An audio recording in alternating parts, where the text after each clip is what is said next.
जो सूरज की किरणें सिर्फ उजाला उत्पन्न करती हैं, धूप उत्पन्न करती हैं, लेंस से गुजार दिया जाए तो वो आग उत्पन्न करती हैं। कोई भी विद्यार्थी तभी स्ट्रेस में आता है जब वह रिजल्ट के बारे में सोचता है कि हमारा रिजल्ट कैसा रहेगा, कहीं हमारा रिजल्ट नेगेटिव तो नहीं हो जाएगा, पिछले साल जैसी स्थिति तो नहीं हो जाएगी, या लगातार मैं सफल नहीं होता रहा हूं, कहीं वही कंडीशन तो मेरे सामने नहीं आ जाएगी।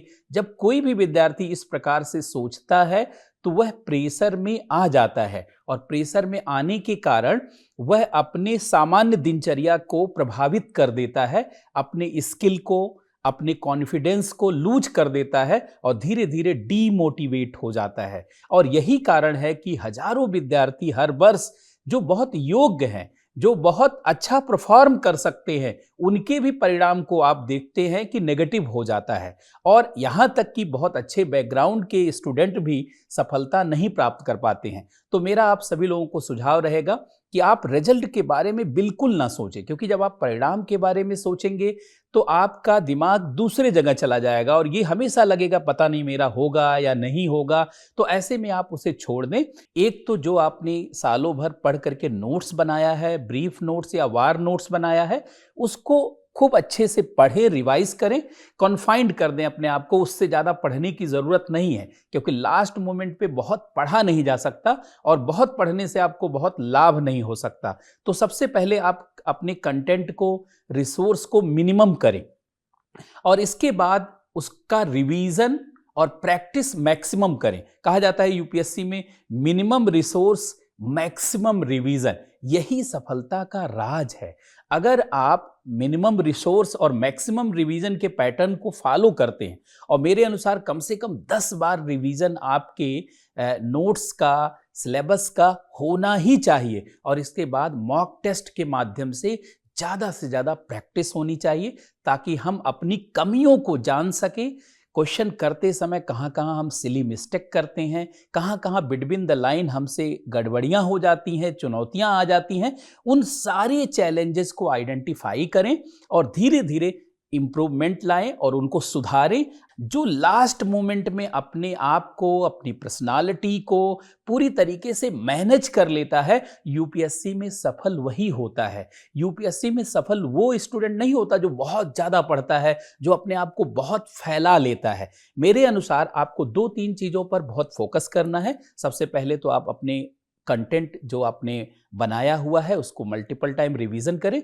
नंबर 2, प्रीवियस ईयर के क्वेश्चन पेपर को आप बहुत अच्छे से रोज कम से कम 1-2 पेपर को जो है रिवाइज करें, उसको बार बार सॉल्व करें। खासकर 2011 में जब पीटी का सिलेबस बदला, तब से लेकर के 2023 तक के पीटी के प्रश्नों को बहुत अच्छे से सॉल्व करें, ताकि यूपीएससी के सही लाइन और लेंथ को जान जाएं, यूपीएससी के सही लोकस और फोकस को जान जाएं, और यूपीएससी का orientation, nature of question, focus किन किन टॉपिक पर यूपीएससी का रहता है, किन चीज़ों पर रहता है, इस रिदम को पकड़ लें।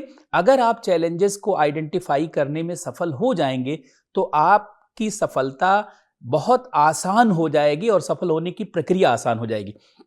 तीसरी जो चीज आपको ध्यान देना है वो ज्यादा से ज्यादा प्रैक्टिस करना है मॉक टेस्ट के माध्यम से।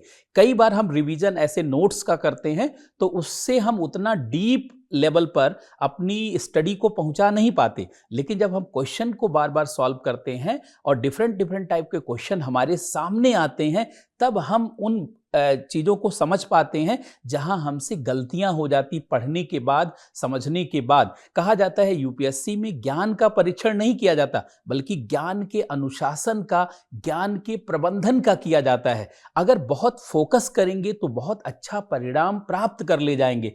कहा जाता है जो सूरज की किरणें सिर्फ उजाला उत्पन्न करती हैं, धूप उत्पन्न करती हैं, लेंस से गुजार दिया जाए तो वो आग उत्पन्न करती हैं। इसलिए आपको ऐसे प्रयास करना पड़ेगा, और हर व्यक्ति को अपनी जो है सफलता के लिए सर्वोत्तम से सर्वोत्तम प्रयास करना चाहिए। और मुझे लगता है कि लास्ट मोमेंट जब आपका आ चुका है तो आपको परिणाम की चिंता छोड़ देनी चाहिए। अर्जुन की स्थिति से बाहर आना चाहिए।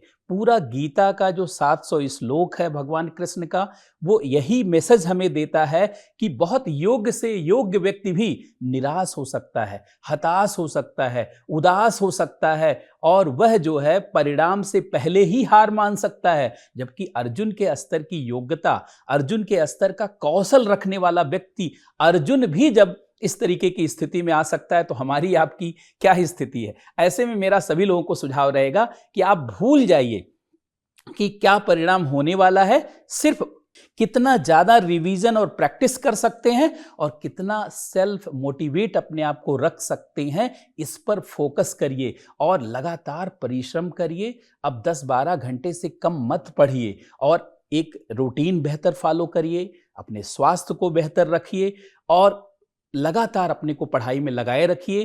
पूरे मन से पढ़िए, पूरी लगन से पढ़िए, अपना जागरण करिए, अपने समय का जागरण करिए और पूरी तरीके से अपने आप को झोंक दीजिए। कहा जाता है जो सैनिक युद्ध से पहले पसीना नहीं बहाता है, उसे युद्ध में खून बहाना पड़ता है। ऐसे में आप पूरी तरीके से इस परिस्थिति को पहचानें, अपने आप को सजग करें, सतर्क करें और डीमोटिवेट ना होने दें। ऐसे लोगों की संगति से बचें जो आपके ऊपर नेगेटिव कमेंट करते हैं, जो आपको हतोत्साहित करते हैं, जो आपको बार बार प्रश्नों को पूछ करके आपकी सफलता के बारे में आपको याद दिला करके, असफलता के बारे में याद दिला करके आपको हतोत्साहित करते हैं। ऐसे वातावरण से अपने आप को दूर रखिए। एक चीज हमेशा जानिए कि जब लक्ष्य बड़ा होता है तो हर व्यक्ति को हताशा, निराशा, उदासी इसके दौर से गुजरना पड़ता है।